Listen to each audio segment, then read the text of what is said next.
સુરતના કાપોદ્રા વિસ્તારમાં થયેલ 28 લાખના મોબાઈલ ચોરીના મુખ્ય આરોપીને પોલીસે ઝડપી પાડી ગુનાનો ભેદ ઉકેલી કાઢ્યો છે।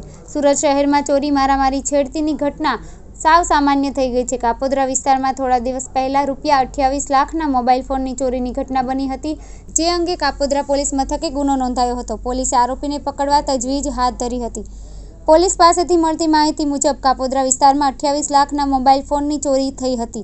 ચોક્કસ બાતમીના આધારે પોલીસે મુખ્ય આરોપીને ઝડપી પાડવામાં સફળતા મળી હતી, જેમાં આરોપી રામનિવાસ ગુપ્તા ચોરીનો મુખ્ય આરોપી હતો। આરોપી વિરુદ્ધ મહારાષ્ટ્ર અને ગુજરાતમાં 65થી વધુ ચોરીના ગુના નોંધાયા હતા। આરોપી મહારાષ્ટ્રમાં રહેતો હતો, સુરતમાં ચોરી કરવા આવ્યો હતો। રીઢો આરોપી મહારાષ્ટ્ર પોલીસ જપ્તામાંથી પણ ભાગી છૂટ્યો હતો। કાપોદ્રામાં ગુજરાત મોબાઈલમાં થયેલ ચોરીના ગુનાનો મુખ્ય આરોપીને ઝડપી પાડવામાં પોલીસના હાથે સફળતા લાગી હતી। ગઈ તારીખ 4/3/2024ના રોજ કાપોદ્રા પોલીસ સ્ટેશન વિસ્તારમાં આવેલા ગુજરાત મોબાઈલની અંદર એક ઘરફોડ ચોરીનો બનાવ બનેલો। આ ઘરફોડ ચોરીની અંદર ગુજરાત મોબાઈલની અંદરથી કુલ 29 લાખ રૂપિયાના નવા કિંમતી મોબાઈલની ચોરી થયેલી, જે મોબાઈલની ચોરીના અંતે ગુનો દાખલ કરી અને કાપોદ્રા પોલીસ સ્ટેશન દ્વારા એની તપાસ કરવામાં આવેલી।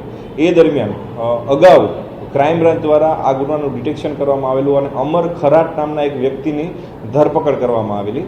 અમર ખરાટ નામના વ્યક્તિની ધરપકડ કરવામાં આવેલી। એની પૂછપરછ દરમિયાન એવું જાણવા મળેલ કે આ ગુનાનો મુખ્ય સૂત્રધાર અને મુખ્ય ચોરી કરનાર એક આરોપી રામનિવાસ ઉર્ફે રામા ગુપ્તા, જેનું રહેઠાણ થાણે મુંબઈ છે, એ આ ગુનામાં મુખ્ય સૂત્રધાર છે, જેથી તેની પણ આમાં કાપોદ્રા પોલીસ સ્ટેશન દ્વારા તપાસ કરવામાં આવી।